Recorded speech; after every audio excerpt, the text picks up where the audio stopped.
প্রিয় বন্ধুরা, কেমন আছেন? আশা রাখি ভালো।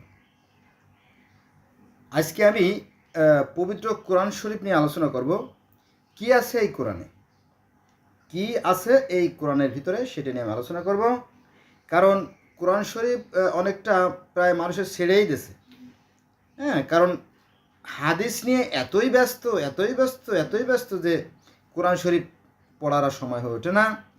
আর যা কিছু কোরআন শরীফ থেকে আলোচনা করা হয় সেটা সাধারণ মানুষ বোঝে না।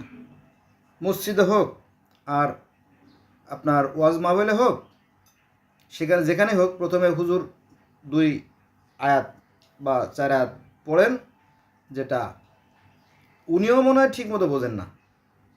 তারপরে ওর আঙ্গিকে, ওর আলোকে মোটামুটি লম্বা কিস্সা কাহিনী শুরু করে দেন, হ্যাঁ, যেটা কোরআনের সাথে যায় না।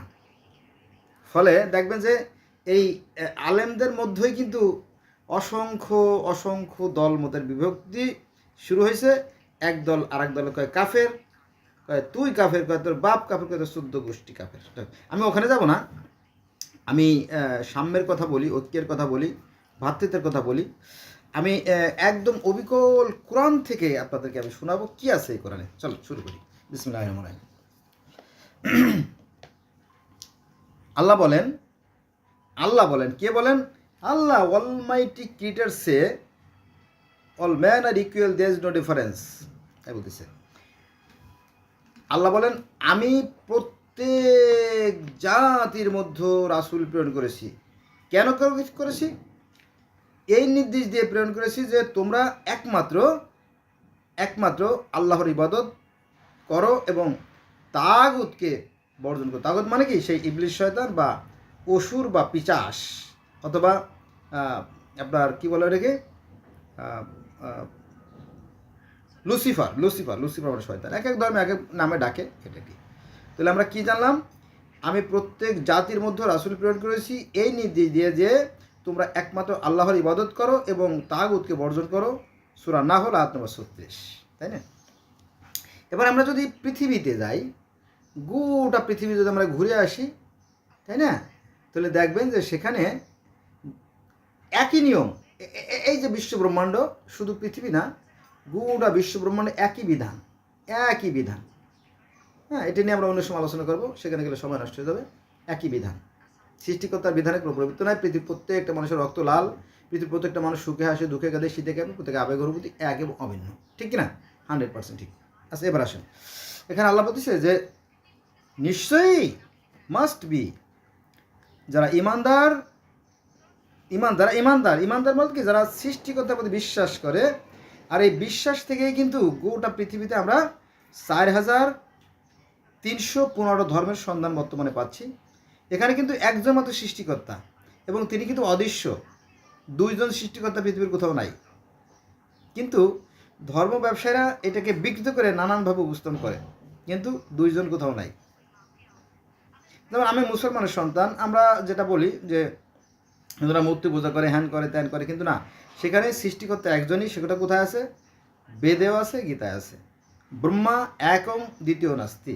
ব্রহ্মা মানে সৃষ্টিকর্তা, একং মানে একজনই, দ্বিতীয় মানে 2, নাস্তি মানে নাই। যেমন আমরা বলি যে কুল্লু আল্লাহু আহাদ, বলো আল্লাহ এক এবং অদ্বিতীয়। তো same to same, there is no difference. তাহলে আমরা আসেন, এখানে কি বলা হয়েছে দ্বিতীয় আর একটা বাক্যে, নিশ্চয়ই যারা ইমানদার, অর্থাৎ যারা সৃষ্টিকর্তা বিশ্বাস করে, এবং যারা ইহুদি, যারা খ্রিস্টান, এবং যারা অগ্নি উপাসক, এদের যারাই আল্লাহ ও শেষ দিবসে বিশ্বাস করে ও সৎ কাজ করে, তাদের জন্য তাদের রবের কাছে পুরস্কার রয়েছে, তাদের কোনো ভয় নেই আর তারা দুঃখিত হবে না। এটা আছে সূরা আল বাকারার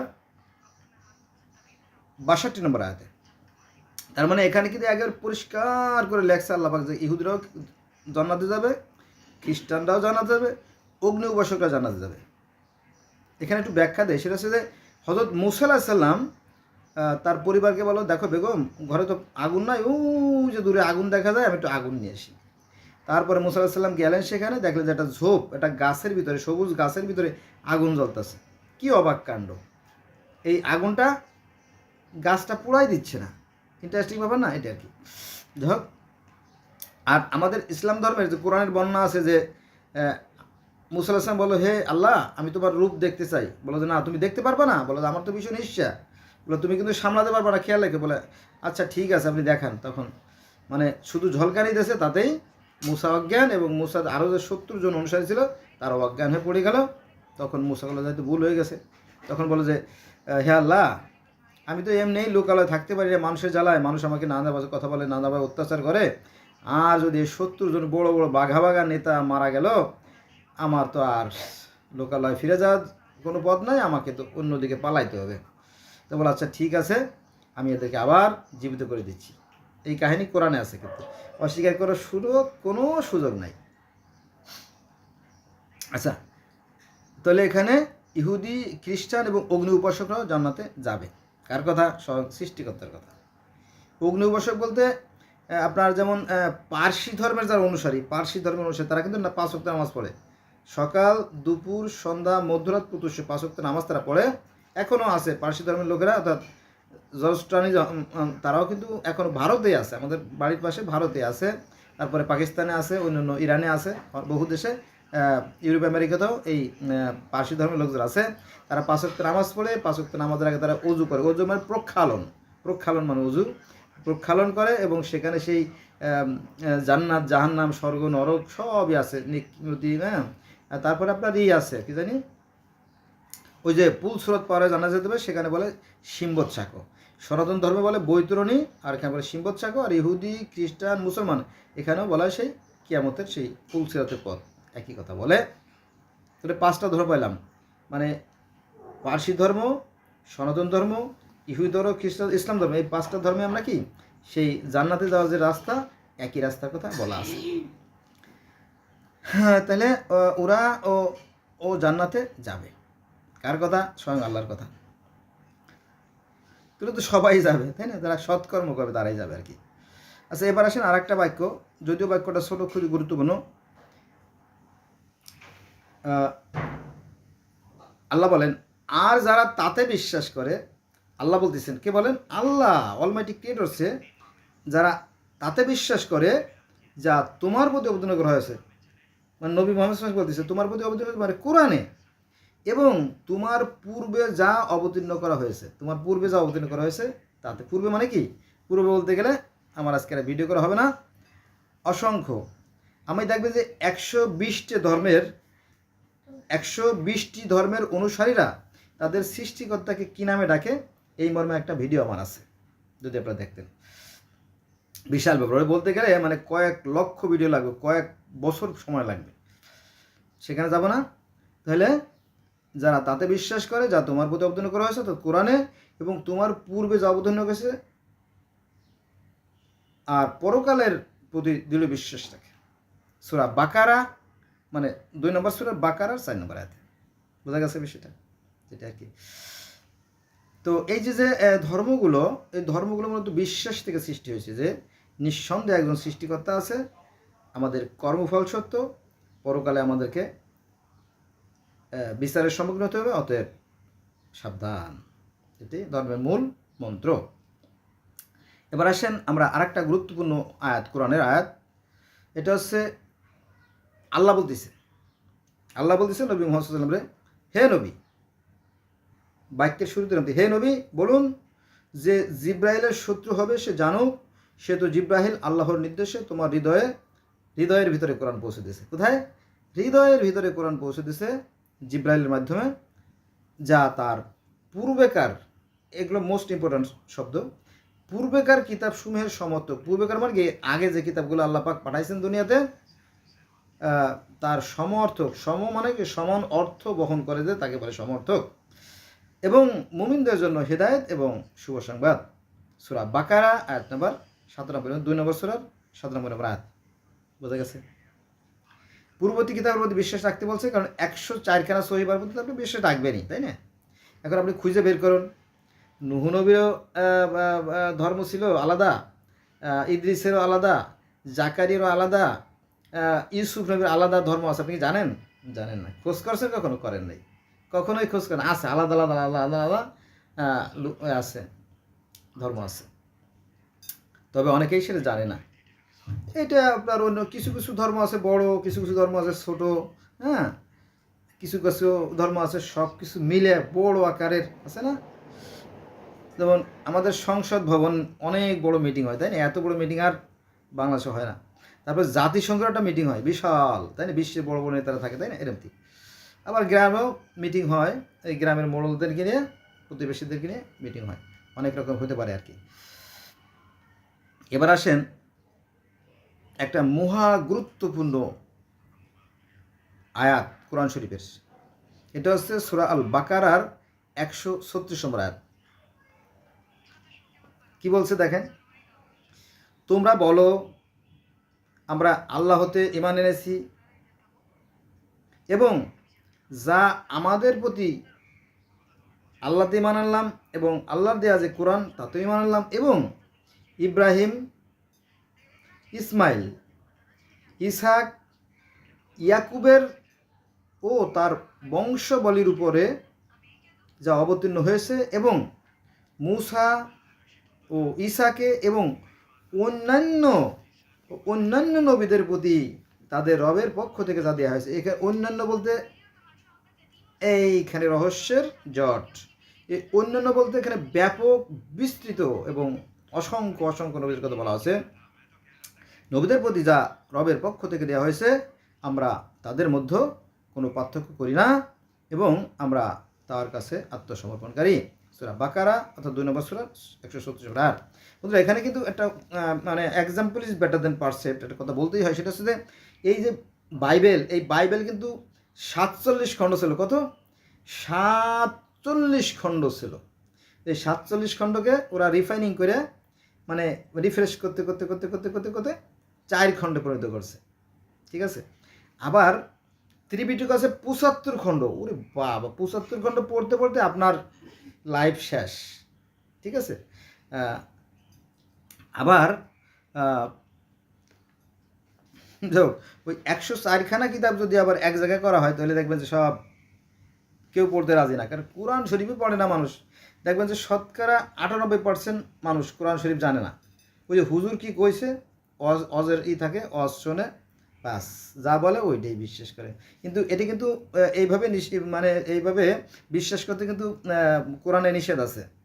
কোরআনে বলছে যে তোমরা যদি কোনো কথা শোনো সেই কথাকে তোমরা যাচাই বাছাই না করে যদি বিশ্বাস করে ফেলো সেটা হবে মিথ্যারই নামান্তর, অর্থাৎ সে মিথ্যে হয়ে যাবে। তোমরা সেটাকে যাচাই করবা।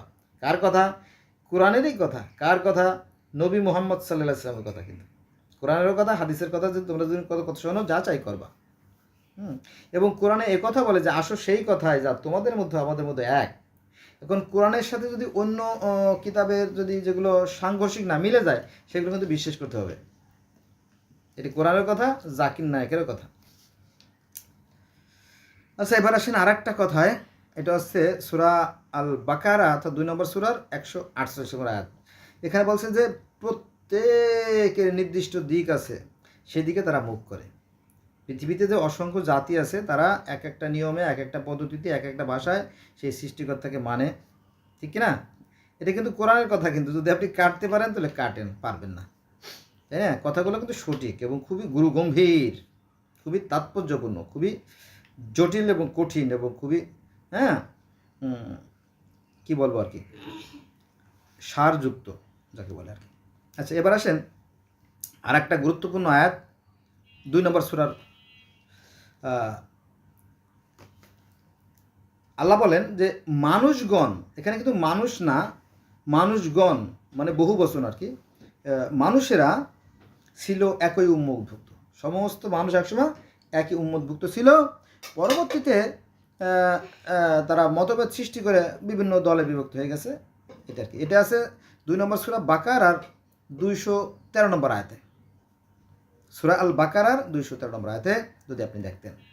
কিন্তু অধিকাংশ মানুষ দেখে না, তারা শুনে মুসলমান। এরা খুবই বিপজ্জনক, পরিবারে, সমাজে, রাষ্ট্রে, সব জায়গায়। এদের কল্যাণ আসাটা বেশ কষ্টকর। আচ্ছা, এবার আসেন আরেকটা আয়াতে। এটা হচ্ছে আপনার সূরা আল ইমরান। বাকারা থেকে তো অনেক আয়াত বললাম, এবার সূরা আল ইমরান। এখানে বলা হয়েছে, আল্লাহ বলে পূর্বে মানে এর আগে মানব জাতির হেদায়েতের জন্য তাওরাত ও ইনজিল নাজিল করেছেন। এটা কিন্তু একদম মেনশন করে, একদম ফিক্সড করে, নির্দিষ্ট করে বলতেছে তাওরাত জবুরের কথা। আরও অন্যান্য কিতাবও তিনি পাঠিয়েছেন। ওই যে সূরা বাকারার 136 নম্বর আয়াতে দেখলাম যে অন্যান্য নবীদের জন্য বহু কিতাব পাঠিয়েছেন, যেটা অজ্ঞাত রয়ে গেছে, এটা আমাকে খুঁজে বের করতে হবে।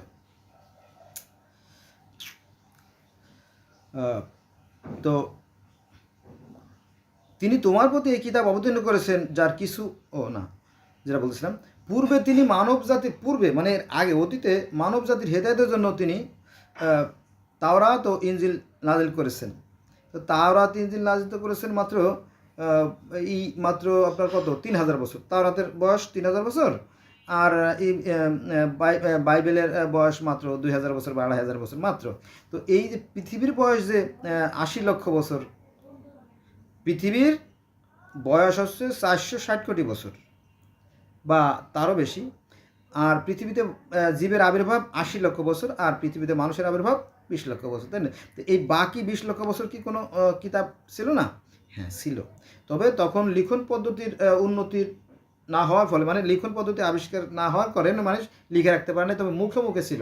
তারাও এই কৃষ্টি কালচার, সামাজিকতা এগুলো মেনে চলতো, ঠিক আছে? সেগুলো লেখা হয় নাই, আর লেখার সম্ভাবনা, কারণ তখনও খ্রিস্টাব্দ আবিষ্কার হয় নাই, খ্রিস্টপূর্বাব্দ আবিষ্কার হয় নাই, কারণ সেটা ছিল অজ্ঞাত, সেটা ছিল আপনার পাথরের যুগ, তাই না? যাক, অন্যান্য বিভিন্ন যুগ ছিল আর কি,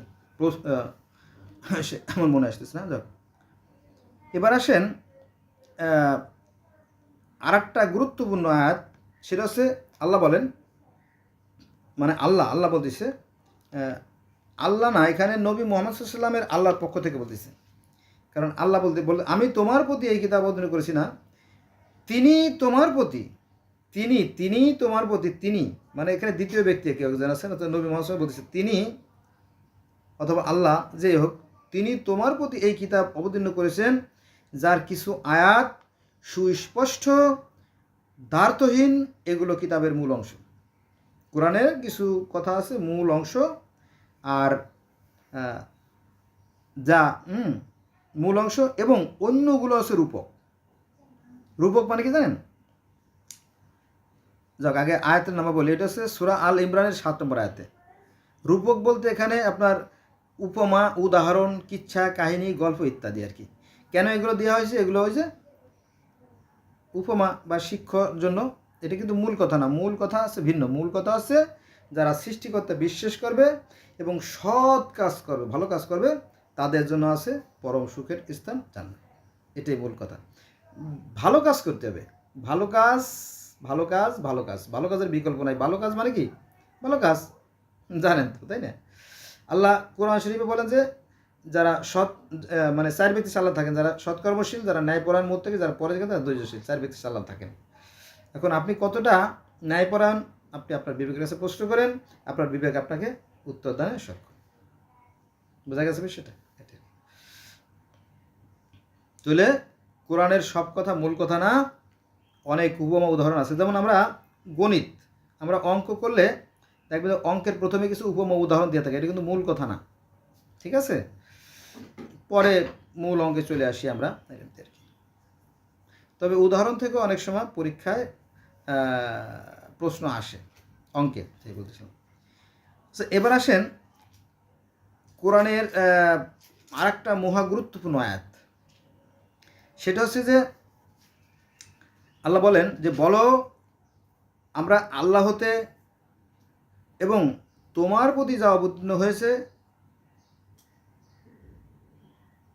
অবতীর্ণ করেছে, অর্থাৎ কোরআনে বলো আমরা আল্লাহ হতে এবং তোমার প্রতি যা অবতীর্ণ করেছে তাতে, অর্থাৎ কোরআনে, এবং যা অবতীর্ণ হয়েছিল। এখানে যে অবতীর্ণ হয়েছিল কিন্তু যে পাস্টের কথা বলা হয়েছে, যেগুলো অবতীর্ণ হয়েছিল, কার প্রতি অবতীর্ণ হয়েছিল? এখানে বলা হয়েছে ইব্রাহিম, ইসমাইল, ইসহাক, ইয়াকুব ও তার বংশগণের প্রতি, এবং যা মূসা, ঈসা ও অন্যান্য, দেখেন যে এই সমস্ত নবীদের কথা বলছে তো বলছেই, নাম মেনশন করে দিয়েছে, ফিক্সড করে দিয়েছে, এগুলো ছাড়াও অন্যান্য শব্দটা আছে। অন্যান্য বলতে এখানে ব্যাপক, অগণিত। ওই যে আল্লাহ অন্য আয়াতে বলেন যে হে মুহাম্মদ, আমি বহু নবীর কথা তোমাকে বলছি, কিন্তু আরও অনেক নবীর কথা তোমাকে বলা হয় নাই। সেই কথাটা কিন্তু আছে। কিন্তু সবগুলো লিখতে গেলে তো অনেক বড় হয়ে যেত কোরআন শরীফ, তখন এগুলো মানুষে পড়তে চাইতো না। যেমন উপনিষদ আছে 36 খণ্ড, বিশাল, এত বড় বই, বিশাল। হ্যাঁ, দামও যেমন বেশি, মানুষ এসে পড়তে চায় না বইতে। এই জন্য দেখবেন সনাতন ধর্মের অনেকেই তাদের কিতাবই পড়ে না, জানেই না। হ্যাঁ, এত বড় বই টাকা দিয়ে কিনে কি লাভ, সময় নষ্ট করে, তাই না? মন চাইলো যে পূজার সময় দুটো কলা কিনে দিল, একটা নারকেল কিনে দিলে বাস হয়ে গেল পূজা, তাই না? এইটা আর কি, যাক যার যার খুশি। তাহলে এখানে কি বলা হয়েছে? বলো আমরা আল্লাহতে এবং আমাদের প্রতি যে অবতীর্ণ হয়েছে তাতে, কোরআনে, এবং যা অবতীর্ণ হয়েছিল ইসমাইল, ইব্রাহিম, ইসাক, ইয়াকুব ও তার বংশগণের প্রতি, এবং যা মূসা ও অন্যান্য নবীগণকে তাদের রবের পক্ষ থেকে দেওয়া হয়েছে, তাতে বিশ্বাস করি। আমরা তাদের মধ্যে কোনো পার্থক্য করি না, আমরা আল্লাহতে অবনত। এটা আছে সূরা আলে ইমরান আয়াত নম্বর 84। আমরা যদি এইভাবে প্রত্যেকটা আল্লাহ অন্যান্য আরও আছে ভিতরে, আমরা যদি প্রত্যেকটা কিতাবের প্রতি এবং প্রত্যেকজন নবী রাসূলের প্রতি যদি আমরা সত্যিকার অর্থে সেইভাবে বিশ্বাস স্থাপন করি, তাহলে প্রতি কি ধর্ম নিয়ে সংঘাত থাকে? থাকে না, কোনো দ্বন্দ্ব থাকে না। তখন কি থাকে বাকি? কর্ম। যার যার কর্ম করো, ভালো কর্মের প্রতিযোগিতা করো, এ কথা কিন্তু কোরআনে আছে অন্য আয়াতে। চলেন আমরা আরও আলোচনা করি। ভালো কত আছে? 21, 56। আমি 30 পারা কোরআন শরীফ থেকে মোস্ট ইম্পর্ট্যান্ট কিছু সেন্টেন্স মানে করছি, গ্যাদার করছি, এক যা জমা করছি আর কি, সেই কথাগুলো আপনার সাথে তুলে ধরবো। এবার দেখেন যে আল্লাহ বলতেছে,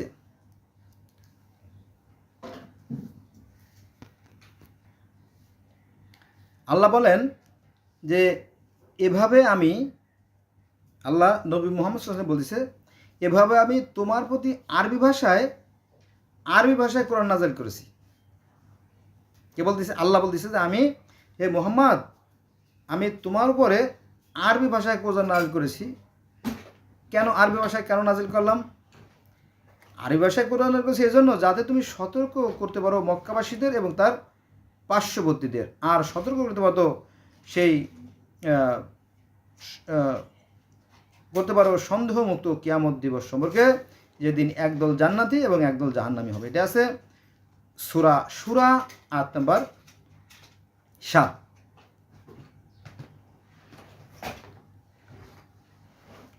তারপরে আমরা যদি দেখি সূরা দুখানের 58 নম্বর আয়াত, দুখান, এখানে বলা হয়েছে যে আমি তোমার ভাষায়, হে মুহাম্মদ, আমি তোমার ভাষায় কোরআন নাজিল করেছি বা সহজ করে দিয়েছি। কেন জানেন? যাতে মাতৃভাষায় তুমি বুঝাইতে পারো। তুমি যদি তুমি আরবি ভাষায় কথা বললে, কিন্তু আমরা তো আরবি বুঝি না, তাহলে ওই বলাটা অনর্থক। বুঝতে হবে, হৃদয়গম করতে হবে, ঠিক আছে? এটা। আচ্ছা, আর একটা আয়াত বলি। এই কোরআন, এই যে কোরআন, এই কোরআন বা কিতাব কল্যাণময়কে অবতরণ করেছি, যা ওর পূর্বেকার কিতাবের সমর্থক। অর্থাৎ পূর্বেকার কিতাবগুলো যেমন ছিল, কোরআনেও সেই কথাই আলোচনা করা হয়েছে। সেই কথা আল্লাহ বলতেছেন, কিতাবের পূর্বেকার কিতাবের সমর্থক, অর্থাৎ পূর্বেকার কিতাবে যা যা আছে এই কোরআন শরীফও তাই তাই আছে, এবং যা দিয়ে তুমি মক্কা ও তার পার্শ্ববর্তী লোকদের সতর্ক করতে পারো। তাহলে এই তিনটে আয়াত যদি আমরা একসাথে করি, কোথায় কোথায়? এটা সূরা শুরার 7 নম্বর আয়াত এবং সূরা আনামের 92 নম্বর আয়াত এবং দুখানের 8 নম্বর আয়াত যদি দেখি, তাহলে দেখা যাবে যে নবী মুহাম্মদ সাল্লাল্লাহু আলাইহি ওয়াসাল্লাম শুধুমাত্র এই মক্কা মদিনাবাসীদের জন্য প্রেরিত, আরবি ভাষাভাষীর জন্য প্রেরিত। কারণ নবী মুহাম্মদ সাল্লাল্লাহু আলাইহি ওয়াসাল্লাম ভাষা ছিল আরবি। বুঝা গেছে? এটা। আচ্ছা, এবার আসেন, আল্লাহ বলেন যে অতীতে তোমার পূর্বে বহু বিধান ছিল। কার কথা? আল্লাহর কথা। কোথায় বলছেন? এটা বলছেন সূরা আলে ইমরান আয়াত নম্বর 37। তাহলে অতীতে বহু বিধান ছিল, অতীতে বহু বিধান ছিল, এখন আমি ওটা যদি দেখতে চাই তাহলে আমাকে কি কোরআনের সাথে মিলে দেখতে হবে। যদি কোরআনের সাথে মিলে যায় তো ঠিক আছে বাবা, সমস্যা নেই। হ্যাঁ, কোরআন যেহেতু স্বয়ংসম্পূর্ণ, আর বাকিগুলো তো অনেক সময় ডিলিট হয়ে গেছে বা এলেবেল হয়ে গেছে, তাই না? তো যেগুলো মিলে যায় সেগুলো তো আর কোনো আপত্তি নেই, তাই না? মিলে দেখছেন কখনো? কখনোই দেখেন নাই। নিজের কোরআন শরীফটাই ঠিক মতো পড়েন নাই, আর তো অন্যের সাথে মিলানো। হ্যাঁ, বরং হুজুরা বলে যে ওগুলো সব ভাত দিয়ে দি বাবা, আমারটা শুধু আঁকড়াই ধরো, তাই না? এইভাবে প্রত্যেকেই বলে থাকে। যাক, এবার আসেন মূল কথা, আর একটা আয়াতে যাই। এখানে বলা হয়েছে যে মুহাম্মদ রসুল ব্যতীত কিছুই নয়, তার পূর্বে বহু রাসূল গত হয়ে গেছে। এটা আছে সূরা আল ইমরানের 164 আয়াতে। কিন্তু হুজুর কি বলে জানেন? না, নবী মুহাম্মদ সাল্লাল্লাহু আলাইহি ওয়াসাল্লাম রসুল না, উনি হচ্ছেন নূর, নূর জ্যোতি, উনি হচ্ছে স্বয়ং আল্লাহ। নাউজুবিল্লাহ। ঠিক আছে, তিনি যে মানুষ এবং অন্যান্য রাসূল যে মানুষ ছিলেন সে কথা কিন্তু কোরআনে বারবার বলছে, কিন্তু হুজুর বলে না, হবে না, আমাদের নবী হচ্ছে স্বয়ং আল্লাহ। সালমান ফার্সিও স্বয়ং আল্লাহ, হজরত আলীও স্বয়ং আল্লাহ, আর নবী মুহাম্মদও স্বয়ং আল্লাহ। এগুলো কাদের কথা? শিয়াদের আকিদা, শিয়াদের বিশ্বাস। আর আমাদের সুন্নিদের মধ্যেও আছে, কোন চাষি বা কম সালুন খাওয়ার জম, মানে আমাদের মধ্যেও কিন্তু আছে যে নবী স্বয়ং আল্লাহ, এই কথা সবাই মানে। ফলে একটা জগা খিচুড়ি শুরু হয়ে গেছে, আলেমদের মধ্যে আলেমদের দ্বিধাদ্বন্দ্ব, দে বাবা নিজেরা করে খা। আচ্ছা যাক, এটা কোরআনের বিরুদ্ধে চায় আর কি। নবী মানুষ ছিলেন, নবী মুহাম্মদ সাল্লাল্লাহু আলাইহি ওয়াসাল্লাম মানুষ ব্যতীত কিছু নয়, তার পূর্বে বহু রাসূল গত হয়ে গেছে। সূরা আল ইমরান আয়াত 144। এবার আসেন আরেকটা গুরুত্বপূর্ণ আয়াত, সেটা হচ্ছে যে হে বিশ্বাসীগণ, হে বিশ্বাসীগণ, তোমরা আল্লাহতে বিশ্বাস করো এবং তার রাসূলে যে কিতাব এবং যে কিতাব রাসূলের প্রতি অবতীর্ণ করা হয়েছে তাতে, এবং যে কিতাব তিনি পূর্বে অবতীর্ণ করেছেন তাতে। হায় হায়, আল্লাহতে বিশ্বাস করো এবং রাসূলের প্রতি যে কিতাব দেওয়া হয়েছে সেগুলোই বিশ্বাস করো, এবং পূর্বে অতীতে এর আগে যে সমস্ত কিতাব দেওয়া হয়েছে তাতেও বিশ্বাস রাখো। কিন্তু হুজুর বলে কি জানেন? হবে না, অন্যগুলো সব বাদ হয়ে গেছে। তার মানে কি হুজুর কোরআন বিরোধী কথা বলতেছে, অথচ উনি কোরআনই পড়েন। কারণ কি জানেন? অন্য কথা বলতে গেলে, অন্য ধর্মের কথা বলতে গেলে সিগারেট আউট হয়ে যাবে। কারণ কি, ওই পার্সি ধর্মে ওই নামাজও আছে, রোজাও আছে, হজও আছে, জাকাতও আছে, তারপরে সেই মিরাজে গমনের কাহিনী সব পার্সি ধর্মে আছে। সনাতন ধর্মেও ওই মানে ঊর্ধ্ব গমনের কাহিনী আছে। হ্যাঁ, তারপরে কুরবানির কথা বলা আছে, তারপরে ওই পঞ্চ মহাযজ্ঞ, পঞ্চ মানে 5, মহা মানে বিশাল, যজ্ঞ মানে নামাজ বা আরাধনা বা আর্চনা বা প্রার্থনা, সবই আছে। যদি অন্য ধর্ম আলোচনা করতে যান তাহলে আর ধর্ম ব্যবসা টেকে না, তখন হুজুরের লস না। এই জন্য বলে যেগুলো সব বাদ, আমি যা বলবো সেটা শুনবা। দেখেন না, এক একজন রাজা যখন ক্ষমতায় আসে তখন তার মতো করে সংবিধান রচনা করে, তার মতো করে আইন তৈরি করে। হ্যাঁ, তার মধ্যে পুস্তক মানে পাঠ্যপুস্তকে নিজের ছবি ঢুকাই দিয়ে অন্য ছবি বাদ দিয়ে দেয়। পরে উনি যখন আবার ক্ষমতাতে চলে যায়, আরেকজন এসে তার ছবি ঢুকাই দেয়। এইভাবে গণ্ডগোল চলতেই থাকে। এক ধরনের লোকই আছে যারা রাজনীতিবিদ, তারা এই ধরনের গণ্ডগোল করেই তারা জন্ম নেয়, আর এই গণ্ডগোল করেই তাদের মরে। ভালো লোক আছে রাজনীতি, তবে খুব কম। হ্যাঁ, মূল কথা আসি। হে বিশ্বাসীগণ, তোমরা আল্লাহতে এবং তার রাসূলে যে কিতাব, আল্লাহতে বিশ্বাস করবা এবং তার রাসূলে বিশ্বাস করবে, এবং রাসূলের প্রতি যে কিতাব অবতীর্ণ হয়েছে তাতে বিশ্বাস করবে, এবং যে কিতাব তিনি পূর্বে অবতীর্ণ করেছেন, অর্থাৎ পূর্বের যে কিতাবগুলো তাতে বিশ্বাস করব। তাহলে পূর্বের কিতাব বিশ্বাস করতে হলে আমরা কোথায় যাব? বেদ বিশ্বাস করতে হবে, ত্রিপিটক বিশ্বাস করতে হবে, জেন্দাবেস্তা আবেস্তা বিশ্বাস করতে হবে, অর্থাৎ পার্সি ধর্মের যে কিতাব। তারপরে আপনার আরও অনেক কিছু আছে, গ্রন্থ সাহেব আছে, গ্রন্থ সাহেব নাম শুনছেন কিতাবের? এরকম বহু শত হাজার, কত 4315 ধর্ম এখনই পাওয়া যাচ্ছে। কখনো মিলেই দেখছেন? নিজেরটাই জানি না, পরের তা জানার সময় কই, তাই না? জেনে দেখেন, জানলে আপনার ভিতরে যে মনের কালিমা যেগুলো আছে, যে ধার্মিকতা যে অহংকারগুলো আছে, এই অহংকারগুলো দূর হয়ে যাবে। আপনি হবেন একজন খাঁটি মানুষ, এবং খাঁটি মানুষটাই যাবে জান্নাতে। বুঝছেন না?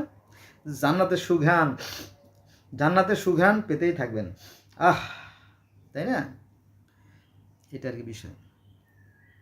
এবার আসেন আর একটা কিতাব, যেটা বলছিলাম যে এই যে এই আয়াতটা যেটা আমি বললাম, এটা আছে আপনার কত, সূরা নিসার 136 নম্বর আয়াতে বলা হয়েছে এটা, যে অন্যান্য কিতাব, অন্যান্য নবী এবং অন্যান্য কি বিষয়ের প্রতি তোমরা বিশ্বাস রাখো, সূরা নিসা আয়াত নম্বর 136।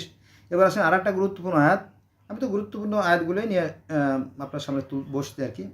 ওহী প্রেরণ করেছি, আল্লাহ বলতেছেন যে আমি ওহী প্রেরণ করেছি নুহু ও তার পরবর্তী নবীগণ, নূহ আলাইহিস সালামের পরে অবতীর্ণ করেছি, এবং তার পরবর্তী নবীগণ যেমন ইব্রাহিম, এখানে কিন্তু নাম মেনশন করে দিয়েছে কিন্তু, ইব্রাহিম আলাইহিস সালাম, ইসমাইল আলাইহিস সালাম, ইসাক আলাইহিস সালাম, ইয়াকুব আলাইহিস সালাম ও তার বংশগণ, ঈসা, আয়ুব, ইউনুস, হারুন, সুলাইমান, দাউদ, এদের প্রতি আমি কি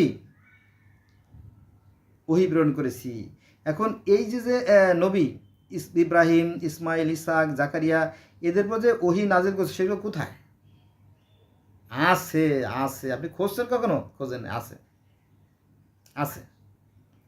এদের ধর্ম তবে ছোটো ছোটো তো, যেহেতু এই কোরআনটা অনেক ধর্ম একসাথে মিলে অনেক বড় করা হয়েছে, আর ওগুলো ছোটো ছোটো রয়ে গেছে, এখনও ওদের অনুসারী আলাদা আলাদা আছে। আর এই কারণেই কিন্তু ইসলাম ধর্মের 73টা দলে বিভক্ত, জানেন তো, তাই না?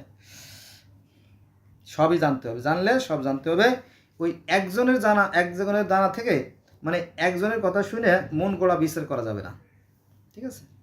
তো যেটা বলছিলাম যে ওহী প্রেরণ করেছি নুহু ও তার পরবর্তী বংশ এবং ইব্রাহিম, ইসমাইল, ইসাক, ইয়াকুব ও তার বংশ, ঈসা, আয়ুব, ইউনুস, হারুন, সুলাইমান, দাউদ, এগুলো আছে সূরা নিসা আয়াত নম্বর 163। সবার প্রতি যে আমি কিতাব নাযিল করেছি, এটা তোমরা দেখো, যাচাই করে দেখো। কিন্তু হুজুর বলে না, বলে সব বাদ, তাই না? হবে না, বরং এই আলেমরাই কঠিন রকমের ধরা খেয়ে যাবে, এবং এই আলেমদের মধ্যে শতকরা 90% নাকি জাহান নামেও যাবে, এবং ওরাই যাবে সবচেয়ে বড় জাহান নামে, কারণ ওরা এই কোরআন পড়েই মানুষকে ধোঁকা দেয়, ব্যবসা করে খায়, যেটা কোরআনে হারাম মেনশন করেছে। এবং যারা এই কোরআন বিক্রি করে যারা খায়, তারা অগ্নিভক্ষণ করে। কোরআনের কথা, আমার কথা না, কিন্তু মাইন্ড করবেন না প্লিজ। আচ্ছা, এবার আসেন আর একটা গুরুত্বপূর্ণ আয়াত। আল্লাহ বলতেছেন যে অনেক রাসূল পাঠিয়েছি, যাদের কথা পূর্বে তোমাকে বলেছি, এবং অনেক রাসূলের কথা বলাই হয় নাই। আল্লাহ বলতেছে কাকে? নবী মুহাম্মদ সাল্লাল্লাহু আলাইহি ওয়াসাল্লামকে, যে অনেক রাসূলের কথা বললেও আরও বহু রাসূলের কথা তোমাকে বলা হয় নাই, তুমি একটু মিলেই দেখো। আসলে সেই কথাই যা তোমাদের মতো আমাদের মধ্যে এক, আমরা দেখবো, অন্য গ্রন্থগুলো দেখবো, দেখে আমরা মিলানোর চেষ্টা করবো আসলে ঘটনা কি। আমি নিজেই বিভিন্ন ধর্মের ছাত্র, আপনারা যদি আমার সাথে থাকেন তাহলে আমি এগুলো আপনাদেরকে মিলিয়ে দেখার চেষ্টা করব যে সৃষ্টিকর্তার বিধানে কোনো পরিবর্তন নাই। হ্যাঁ, জগতে যে 4315 ধর্ম আছে, সবাই একজন সৃষ্টিকর্তাই বিশ্বাস করে, এমনকি বিজ্ঞানীরাও বিশ্বাস করে যে একজন সৃষ্টিকর্তা আছে। তবে 2-4 জন বিজ্ঞানী আছে, তারা বলে আমরা প্রমাণ চাই, এইটা কিছু। আচ্ছা, এবার আসেন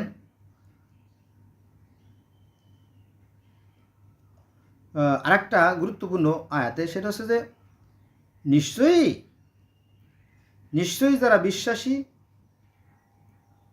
ইহুদি, সাবেই, খ্রিস্টান, একেবারে পরিষ্কার ভাষায় লিখে দিয়েছে আল্লাহ কোরআনে, যে নিশ্চয়ই যারা বিশ্বাসী মানে কি, এই যে 4315 ধর্ম আমরা পাচ্ছি, এরা সবাই কিন্তু বিশ্বাস থেকেই ধর্মের সৃষ্টি। তার মানে কি, এগুলো মানতে হবে যদি আমরা সেই বিশ্বাসীদের মানি।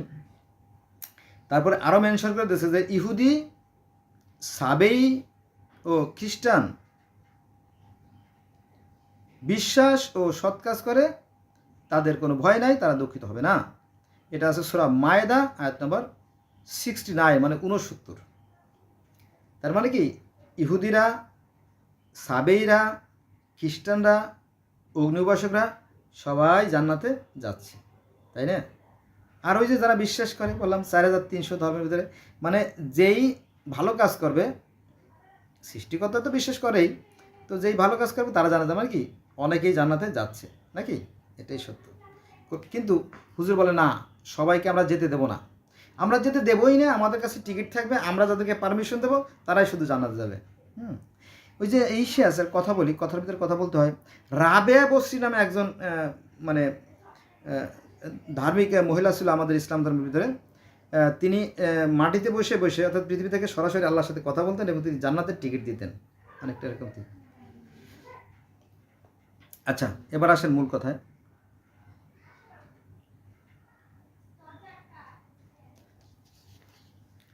আল্লাহ বলেন, মানে সৃষ্টিকর্তার কথা বলতেছেন যে তিনি, অর্থাৎ সৃষ্টিকর্তা তিনি দৃষ্টির অধিগম্য নন, অর্থাৎ সৃষ্টিকর্তাকে চর্মচক্ষু দ্বারা দেখা সম্ভব নয়, কিন্তু দৃষ্টিশক্তি দ্বারা অধিগত, অর্থাৎ কিন্তু তিনি সব কিছু দেখেন। আল্লাহ পাক সব কিছু দেখেন, কিন্তু আল্লাহ পাককে কেউ দেখতে পারে না, এমনকি তিনি সূক্ষ্মদর্শী, সম্যক জ্ঞাত। এটা আছে সূরা আনআম আয়াত নম্বর 103। হ্যাঁ, অন্যত্র বলা হয়েছে যে মানুষের এমন কোনো মর্যাদা নেই, মানুষের এমন কোনো মর্যাদা নেই আল্লাহকে সরাসরি কথা বলে। আল্লাহর সাথে সরাসরি কথা বলার কোনো ক্ষমতা মানুষের নাই। এটা আছে সূরা সূরা আয়াত নম্বর 51। মানুষের সাথে কেউ সরাসরি কি দেখা করতে পারে নাই, করা যায় না, সম্ভব না। এমনকি নবী মুহাম্মদ সাল্লাল্লাহু আলাইহি ওয়াসাল্লাম মিরাজে যাও সরাসরি কথা বলতে পারেন নাই। তিনি কি দেখছেন? তিনি আলো দেখছিলেন, সেই কথা বলা আছে। মুসা আলাইহিস সালামও সেই আলো দেখছিলেন, জ্যোতি দেখছিলেন, তাই না? তার যে অবয়ব, তার যে কায়া, সেটা দেখা সম্ভব না। একটা জিনিস বুঝবেন যে এটা একটা ডিম, তাই না? এটা যদি ডিম হয়, এটা একটা ডিম, এই ডিমের উপরেই তো পাখিরা থাকে, মুরগিরা থাকে, তাই না? এর উপরে মুরগিরা থাকবে বা আশেপাশে তাপ দেবে, বাচ্চা হবে, এটা একটা ডিম। কিন্তু এই ডিমের ভিতরেই যে মুরগি থাকবে, এটা বিশ্বাস করা যায়?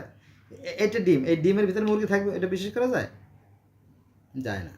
ডিম, এটা যদি ডিম হয় তাহলে পাখিটা থাকবে বাইরে। তবে হ্যাঁ, ওই যে ডিম পারলো মুরগি, ওই ডিমের যে গুণাবলী, মানে মুরগির যে গুণাবলী, সেটা কিন্তু ডিমের মধ্যে থাকে, ঠিক আছে? ওরকম আমরা আছি সৃষ্টিকর্তার ভিতরে, আর সৃষ্টিকর্তা আছে আমাদের ভিতরে। মানে তিনি আদি, তিনি আন্তি, তিনি যুগপৎ, তিনি সব কিছু, তার থেকে আমাদের সৃষ্টি, আবার আমরা তার মধ্যেই লীন হয়ে যাব। সে অনেক কথা অন্যদিন আলোচনা করব। চলেন গুরুত্বপূর্ণ আয়াতগুলো আলোচনা করি। এইবার চলে আসেন, মনে হয় খুব একটা মারাত্মক আয়াত নিয়ে আসছি। সেটা হচ্ছে যে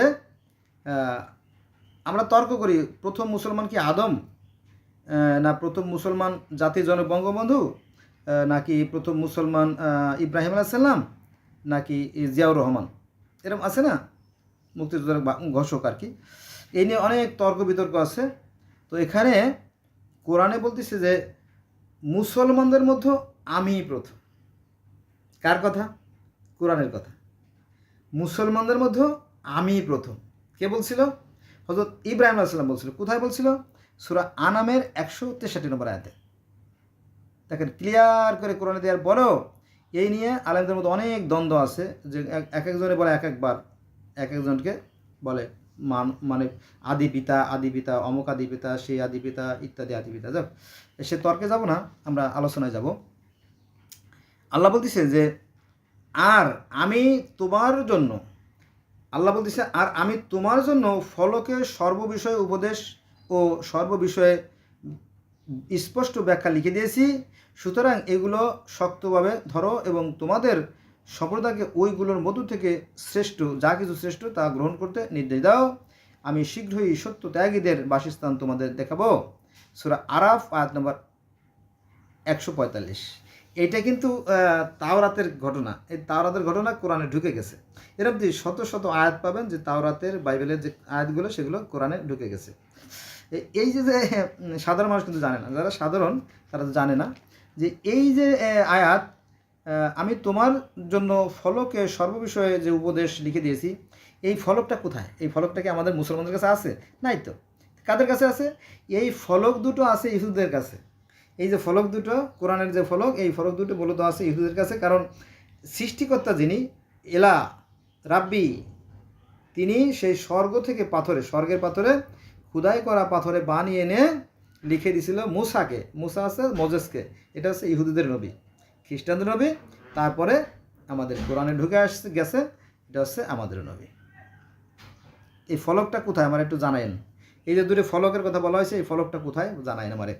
আমি তোমাদের জন্য ফলকে সর্ববিষয় উপদেশ এবং সর্ববিষয়ে স্পষ্ট ব্যাখ্যা লিখে দিয়েছি, সুতরাং এগুলো শক্তভাবে ধরো এবং তোমাদের সম্প্রদায়কে ওইগুলোর মধ্য থেকে যা গ্রহণ করতে নির্দেশ দেওয়া হয়েছে সেগুলো তোমরা গ্রহণ করো। আমি শীঘ্রই সত্য ত্যাগীদের বাসস্থান তোমাদের। সত্য ত্যাগীদের বাসস্থান মানে কি? নরক। আর যারা সৎকে ধরে রাখবে তাদের জন্য জান্নাত।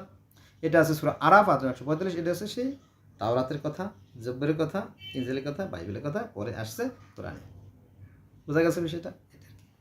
কিন্তু এটা অধিকাংশ মানুষ জানে না। যেহেতু আমি জগতের বিভিন্ন ধর্মের ছাত্র, আমি জানি এবং আল্লাহ আমাকে সেটুকু জানার তৌফিক দান করছে। বোঝা গেছে বিষয়টা? হ্যাঁ, এবার আসেন আর একটা গুরুত্বপূর্ণ আয়াত। ওই যে শনিবারে যে সীমা লঙ্ঘন করার যে কাহিনী, শনিবার সীমা লঙ্ঘন করতো, এই কাহিনীটাও কিন্তু তাওরাতের কাহিনী। ওই যে ইহুদিরা দাউদ নবীর যে কিতাব, খুব মিষ্টি স্বরে দাউদ কিতাব পড়তেন, তো ওইটা শোনার জন্য কিছু মাস আসতো, মাস এসে ওরা কিতাব পড়া শুনে চলে যেত। কিন্তু একদল দুষ্ট ইহুদিরা তারা কী করলো, ওই মাছ ধরে ধরে খেত। পরে আল্লাহ ওহী নাজিল করলেন যে তোমরা এই মাছকে ধরো না, এই মাছটা আসে দাউদের কিতাব শুনতে, তোমরা তাদেরকে মেরো না। কিন্তু ওরা কী করলো, যেদিন ওই যে শনিবারের দিন বললো যে তোমরা মাছ ধরো না, ওই দিনে ওরা ওই বাদ দিয়ে মাছকে আটকে রাখতো, ওই দিন ধরতো না, পরে ধরতো। দেন চালাকি, চালাকি করতো, চালাকি। এই সমস্ত চালাকি ধরা পড়ে যাবে কিন্তু একদিন, ঠিক আছে? তো চালাকি করতো, এভাবে চালাকি করতে করতে করতে আল্লাহ পাক বিরক্ত হয়ে গেল, বিয়াদব। পরে আল্লাহ পাক অভিশাপ দিল এবং বানর হয়ে গেল। এটা কি সেই তাওরাতের কাহিনী। এই যে শনিবার সীমালঙ্ঘনের যে কাহিনীটা, এটা আছে সূরা আরাফের 163, দ্যাটস মিন 163। এখানে এই সীমালঙ্ঘন যেটা আছে তাওরাতে, যেটা আছে বাইবেলে, যেটা আছে কোরআনে। যদি এভাবে শত শত আয়াত আছে, যেটা তাওরাতে ছিল সেটা বাইবেলে আছে, কোরআনে আছে। আমি আপনাদের দেখাবো আস্তে আস্তে। আমি এটা তো কোরআন শরীফের 30 পারা কোরআন শরীফের নোট করছি আমি, অনেকগুলো, প্রায় 10-12টা পাতা, দেখছেন না? আরও নোট আছে আমার কাছে, সেগুলো নিয়ে আমরা অন্যদিন আলোচনা করবো। একটা ভিডিওতে এত আলোচনা করা যাবে না। আর মেমোরিও নাই, 42 আছে, আর 10-12 মিনিট আছে যা পারি বলতে। এই এবার আসেন, ভালো একটা আয়াত চলে আসছে, খুবই গুরুত্বপূর্ণ আয়াত, যে নামাজটা কীভাবে পড়তে হবে, সৃষ্টিকর্তা কীভাবে স্মরণ করতে হবে সেটা। আমাদের নবী মুহাম্মদ সাল্লাল্লাহু আলাইহি ওয়াসাল্লাম কিন্তু ধ্যান করতেন, জানেন তো? ওই যে হীরা গুহায় বসে বসে ধ্যান করে করে করে কিন্তু আল্লাহকে পাইছেন। উনি নামাজ পড়ে আল্লাহরে পাইছেন এমন রেকর্ড নাই। মসজিদই ছিল না তখন, কোনো মসজিদই ছিল না। উনি ঘরে বসে বসে, ওনার যে ঘর, ওই বসে বসে উনি আরাধনা করতেন। বোঝা গেছে? পরবর্তীতে এই মসজিদগুলো তৈরি করা হয়েছে, বুঝছেন? ওই যে আমরা যে জেরুজালেমের মসজিদগুলো, তো মসজিদ না, ওটা তো টেম্পল, ওটা তো গির্জা, ওটা তো ইহুদিদের, খ্রিস্টানদের। ওটা তো সেই আজ থেকে প্রায় 5000 বছর আগের সেই ইটার তৈরি, ওই যে ডেভিড সুলাইমানের তৈরি, বাদশাহ সুলাইমানের তৈরি। ওটাকে পরে মসজিদ বানানো হয়েছে। আর এই মক্কায় হিন্দুদের যে মন্দির ছিল সেটাকে মসজিদ বানানো হয়েছে। এইভাবে করা হয়েছে, কিন্তু ওগুলো ছিল না তো। আপনি আচ্ছা, মূল কথায় আসি, অনেক সময় নষ্ট হয়ে যাবে না। এখানে কি বলা হয়েছে দেখেন, নামাজটা কীভাবে আমরা পড়বো, নামাজ পড়ার পদ্ধতি। এখানে আল্লাহ বলেন যে তুমি তোমার রবকে মনে মনে মনে মনে মনে মনে মনে মনে গোপনে সংগোপনে, তুমি তোমার রবকে মনে মনে সবিনয় অর্থাৎ বিনয়ের সহিত এবং সভয় ভয়ের সহিত অনস্র স্বরে সকালে ও বিকেলে স্মরণ করবে এবং তুমি উদাসীন হবে না। সূরা আরাফ আয়াত নম্বর 205। এটা হচ্ছে নামাজের মূল ভিত্তি। অর্থাৎ তুমি যে কোনো কাজই করো না কেন, দিনরাত সমানে তুমি তোমার কাজে কর্মে শয়নে স্বপনে নিশি জাগরণে সবসময় তোমার সেই সৃষ্টিকর্তার কথা স্মরণ করবে, যে এই কাজগুলো করবে এর জন্য তোমাকে জবাবদিহি করতে হবে, কৈফিয়ত দিতে হবে। তখন কি মানুষের মধ্যে ভয় থাকবে না, সর্বনাশ, আমি অন্যায় করবো না, করলে তো আমি তো ফেসে যাবো, তাই না? এইটা হচ্ছে নামাজ। কিন্তু এই যে আমরা যে নামাজগুলো পড়ি, এটা আসলে কাইন্ড অফ ট্রেনিং, আর্মির ট্রেনিং, ব্যায়াম। আসো ই করো, এটা কোনো কাজে আসবে না। তবে যাদের অন্তর পরিষ্কার তাদেরগুলো কাজে আসবে। ভালো। আচ্ছা, এবার আসেন এই যে পূর্ববর্তী মানে ইসলামের পূর্ববর্তী যারা ছিল তারা কি নামাজ পড়তো? হ্যাঁ, তারাও নামাজ পড়তো। যেমন আমাদের ইসলাম ধর্মে আছে 5 ওয়াক্ত নামাজের কথা। গিলগ্যামেস মানে পৃথিবীর সেই প্রথম লিখিত গ্রন্থ, সেখানেও 5টা স্বপ্নের কথা বলা আছে। গিলগ্যামেস 5টা স্বপ্ন দেখেছিল, সেই আরাধনার স্বপ্ন। তারপরে সনাতন বা হিন্দু ধর্মেও এই পঞ্চ মহাযজ্ঞ, পঞ্চ মানে 5, মহা মানে বিশাল, যজ্ঞ মানে নামাজ বা আরাধনা, ধ্যান, তপস্যা, আর্চনা যাই বলে সেটা কিন্তু আছে। আবার এই যে পার্সি ধর্মে তো 5 ওয়াক্ত নামাজ আছে, তা তো বললামই এর আগে। তো তাহলে এই যে কাবা ঘরে যে আমরা নামাজ পড়ি, এর আগেও কিন্তু নামাজ হতো, সেই নামাজটার ভিন্ন পদ্ধতি ছিল। সেটা কী ছিল সেটা আজকে আলোচনা করবো। সেটা হচ্ছে কাবা গৃহের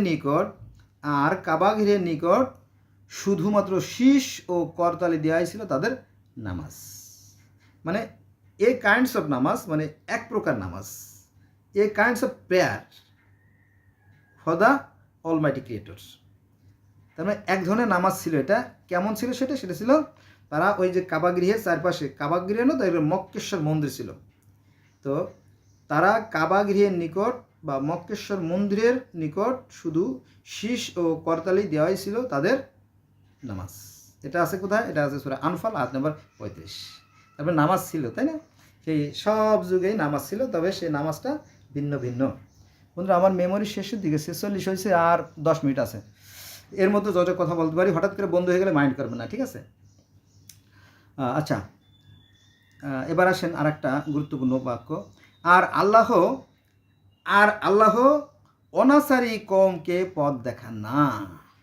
সূরা তওবা আয়াত নম্বর 109। যেমন আমরা বাঙালিরা একটা অনাচারী, কারণ এটা আমার কথা মাইন্ড করবে না। এই যে প্রধানমন্ত্রী শেখ হাসিনা গত 5/8/2024 চলে গেলেন না পালাইয়া, তো উনি বলছিল আমার একটা পিয়ন যা নুন আনতে পান্তাপুর হয়, সেই পিয়নেরও 400 কোটি টাকা হেলিকপ্টার ছাড়া চলে না। এটা কিন্তু একটা দৃষ্টান্ত হয়ে থাকবে ইতিহাসে। আবার বঙ্গবন্ধু বলছিল যে এই যে বিদেশ থেকে যে 7 কোটি কম্বল আসলো, সে কম্বলগুলো কোথায়, আমার কম্বলটা কোথায়? কিন্তু বাঙালি কিন্তু এখানে কিন্তু মাল কম, তারা মনে করছে যে বঙ্গবন্ধুই চোর। ফরিদপুরকে চোর বলে, আমাদেরকে চোর বলে।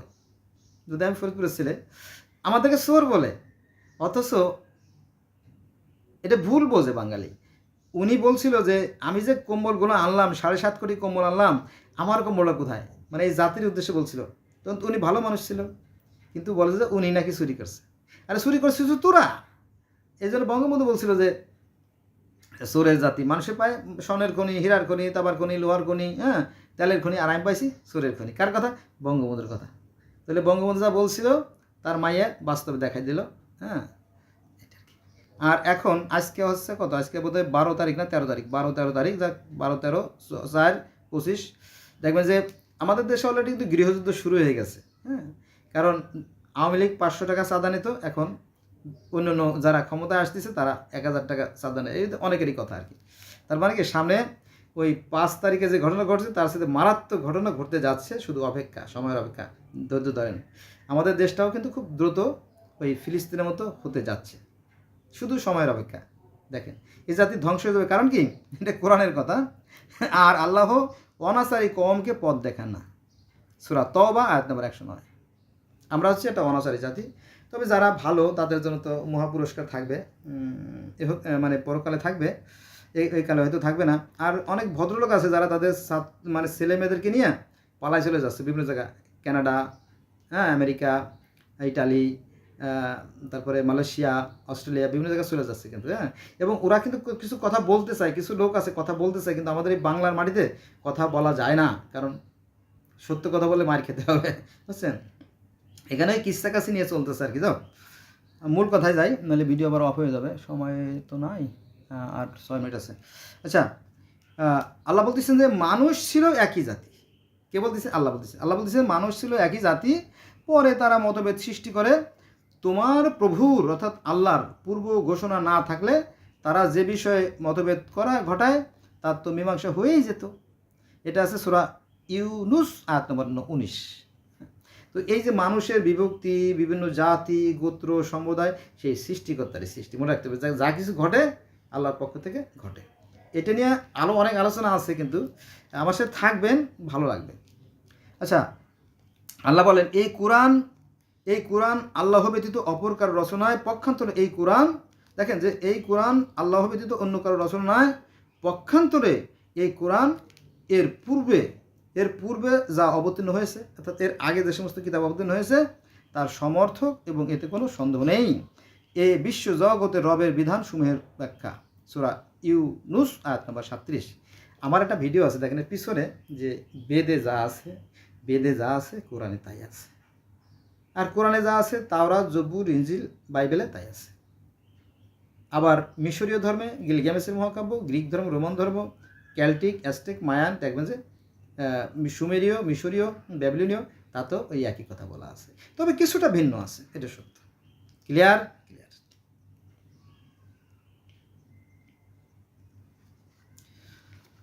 বন্ধুরা, হঠাৎ করে আমার মেমোরি মোবাইল বন্ধ হয়ে যাবে, আপনারা ক্ষমা সুন্দর দৃষ্টি থাকবেন। আগের থেকে আমি বিদায় নিয়ে যাচ্ছি, আর এর মধ্যে যা পারি আমি আলোচনা করতেছি। কোরআনের বাণী মিথ্যে রচনা নয়, ভালো কথা। পূর্ববর্তী গ্রন্থে যা আছে, দেখেন একই কথা বারবার বলতেছে আল্লাহ পাক, একই কথা আল্লাহ পাক বারবার বলতেছে। কোরআনে যা আছে পূর্ববর্তী গ্রন্থে যা আছে, কোরআনে যা আছে পূর্ববর্তী গ্রন্থে তাই আছে, কোরআনে যা আছে পূর্ববর্তী গ্রন্থে তাই আছে, কোরআনে যা আছে পূর্ববর্তী গ্রন্থে তাই আছে, বারবার বলতেছে। তার একটা আয়াত চলে আসছে, কোরআনের বাণী মিথ্যে রচনা নয়, পূর্ব গ্রন্থে যা আছে তার সমর্থক মানে সমান অর্থ বহন করে, যে সমর্থক এবং সমস্ত কিছুর বিশুদ্ধ বিবরণ। সূরা ইউনুস আয়াত নম্বর 111, সূরা ইউনুস আয়াত নম্বর 111। ইউনুস না, ইউসুফ, সূরা ইউসুফের 111, সূরা ইউসুফের 111। আচ্ছা, আল্লাহ বলেন আমি প্রত্যেক রাসূলকেই তার স্বজাতির ভাষাভাষী করে পাঠিয়েছি তাদের কাছে পরিষ্কারভাবে ব্যাখ্যা করার জন্য। সূরা ইব্রাহিম আয়াত নম্বর 4। Good, very good. কারণ কি জানেন, আমি যেহেতু বাঙালি, বাংলা মায়ের ঘরে আমার জন্ম, আমি তো বাংলায় বুঝি। আমি একটা ইন্টারভিউ দিতে গেছিলাম ধানমন্ডিতে, চায়না একটা কোম্পানিতে। তো সে কি জানি চ্যাং চুং চুং চুং করে কি ইংলিশ জানি বললো, আমিও টুং টুং করে একটু ইংলিশ বললাম, তো আমার চাকরিটা হলো না। কারণ ওর চ্যাং চুং তো আমি বুঝি না, বুঝলেন না, এগুলো বিষয়, তো চাকরিটা হলো না। তো এরকম আর কি। তো আমি প্রত্যেক রাসূলকে তার স্বজাতির ভাষাভাষী করে পাঠিয়েছি তাদের কাছে পরিষ্কারভাবে ব্যাখ্যা করার জন্য। তো আমার যদি বাংলায় বলতো তাহলে কিন্তু চাকরিটা হলো না। যদিও আমার কম্পিউটার দক্ষতা ছিল, কম্পিউটার টাইপ, শর্ট হ্যান্ড, এগুলো আমি অনেক আগে নটার্মস থেকে 1993 সালে যখন আমি রাজেন্দ্র বিশ্ববিদ্যালয়ে পড়ি, তখন আমি সেখানে মিজান কমার্শিয়াল কলেজ থেকে এগুলো আমি শিখে নিয়েছিলাম এবং পরবর্তীতে প্র্যাকটিস করছি। আমি যথেষ্ট ভালোই জানতাম। এত ভালো জানার পরেও আমার চাকরিটা হলো না, কারণ ওই যে চ্যাংচুং কথা বলে, আমি তা বুঝি না, আর আমার কথা সে বোঝে না। আচ্ছা, মূল কথা আসি। আল্লাহ বলতেছেন যে তোমার পূর্বে, আল্লাহ বলতেছে কিন্তু তোমার পূর্বে আমি অবশ্যই পূর্বের অনেক কমের নিকট রাসূল পাঠিয়েছিলাম। এটা আছে সূরা হিজর আয়াত নম্বর 10। তারপরে আছে তাদের নিকট এমন কোনো রাসূল আসেনি যাকে ওরা ঠাট্টা বিদ্রুপ করতো না। এটা আছে সূরা হুজুর 11 নম্বর আয়াতে। বুঝা গেছে? মানে প্রত্যেকটা ভালো মানুষকে অসম্মান করছে কারা? এই মানুষেরা, এই পৃথিবীর মানুষেরা। এই মানুষ কত বড় অসভ্য। আচ্ছা, এবার আসেন, আল্লাহ বলেন আমি অবশ্যই প্রত্যেক জাতির জন্য রাসূল পাঠিয়েছি। আল্লাহ বলতেছে প্রত্যেক, এখানে কিন্তু আমি পাঠিয়েছি না, মানে অবশ্যই পাঠিয়েছি, কিন্তু ওয়ারেন্টি, গ্যারান্টি, ডকুমেন্টস, দলিল সব আছে এখানে। আমি অবশ্যই, মাস্ট বি, আমি অবশ্যই প্রত্যেক জাতির জন্য রাসূল পাঠিয়েছি। এটা আছে সূরা নাহলের 36 নম্বর আয়াতে। তারপরে আছে তোমার পূর্বে আমি ওহীসহ মানুষই প্রেরণ করেছিলাম। এই যে নবী, যত নবী রাসূল আসছে পৃথিবীতে, আম্বিয়া, গাউস, কুতুব, সবাই কি মানুষই ছিলেন। আল্লাহ থাকেন মানুষের ভিতরে। এটার ব্যাখ্যা, জটিল ব্যাখ্যা, মারুফতি লাইনে যাব না, গেলে পরে আবার আপনার মাইন্ড করবেন, শালা গাঞ্জা খায় শালা, তাই না? অনেকে গালাগালি করে, আর যারা ভালো তারা তো ভালোই। তাহলে যা আছে বিশ্ব ব্রহ্মাণ্ডে তা আছে দেহভাণ্ডে, আমার মধ্যে সৃষ্টিকর্তা আছেন আর আমি সৃষ্টিকর্তার মধ্যে। তবে সবার ভিতরে সৃষ্টিকর্তা থাকেন না, তাকে জাগ্রত করতে হয়, তাকে জাগ্রত করতে হয়। যেমন বাতি জ্বালাইতে হয়, বাতি আছে কিন্তু তেল নাই, বাতি আছে ম্যাচ নাই, এটাকে জাগ্রত আলো জ্বালাইতে হয়, ঠিক ভিতরে সৃষ্টিকর্তাকে অর্জন করতে হয়। আচ্ছা, এবার আসেন আল্লাহ শপথ করতেছে। দেখেন আল্লাহ নিজের কসম কাছে, খুদার কসম করে বললাম, খুদার কসম আল্লাহর, আমি তোমার পূর্বে বহু জাতির কাছে রাসূল পাঠিয়েছি। খুদার কসম, আমি অগণিত লক্ষ লক্ষ নবী রাসূল পাঠাইছি। আল্লাহ কিরে দিয়ে বলতেছে, শপথ আল্লাহর, আমি আমার শপথ খেয়ে বললাম যে পূর্বে আমি বহু রাসূল পাঠিয়েছি, অগণিত, অসংখ্য। কোথায় পাইছেন এটা? মিয়া খালি গাজা খান। এটা আছে সূরা নাহল আয়াত নম্বর 63। সূরা নাহল আয়াত নম্বর 63। কারণ মানুষ তো ভালো জিনিস গ্রহণ করতে চায় না, বুঝলেন না? সবাই চায় নিজের বেশি বেশি হোক, কিন্তু কোরআনের বিরুদ্ধে চলে যায় সেই কথাগুলো আর কি। ইচ্ছে করলে, আল্লাহ বলতেছে যে ইচ্ছে করলে আল্লাহ তোমাদেরকে এক জাতি করতে পারতেন, কিন্তু তিনি করেন নাই। তিনি বিভিন্ন গোত্রে, বিভিন্ন দলে, বিভিন্ন সম্প্রদায়ে বিভক্ত করেছেন। এটা আছে সূরা নাহলের 93 আয়াতে। তার মানে কি, এই যে বিভিন্ন জাতি, গোষ্ঠী, ধর্ম, সম্প্রদায় কার সৃষ্টি? আল্লাহরই সৃষ্টি। তাহলে আমি মাথা গরম করে কি লাভ, তাই না? এই যে ফিলিস্তিনে যে মানুষগুলো মারতেছে, এগুলো আল্লাহর ইচ্ছা আছে, আল্লাহর নির্দেশ আছে, তাই না? আল্লাহর হুকুম ছাড়া গাছের পাতাও নড়ে, একটা বালুকণাও স্থানচ্যুত হয় না। কারণ কি জানেন? এদের পাপ আছে। পাপটা বলি, নইলে আবার আপনারা বুঝবেন না। কয় মিনিট আছে? আজ থেকে 1450 বছর আগে এই মুসলমানরা এই আরব থেকে ইহুদি, খ্রিস্টান, প্যাগান, হানাফাইট 4টে ধর্মের লোকদেরকে মাইরিয়া তাড়িয়ে ওখান থেকে বিদায় করে দিয়েছে। এখন ইসরায়েলদের সময় আসছে সেই প্রতিশোধ নেওয়ার। এটা সেই আল্লাহর পক্ষ থেকে হচ্ছে, বুঝছেন? এটা শুনতে একটু কটু লাগবে।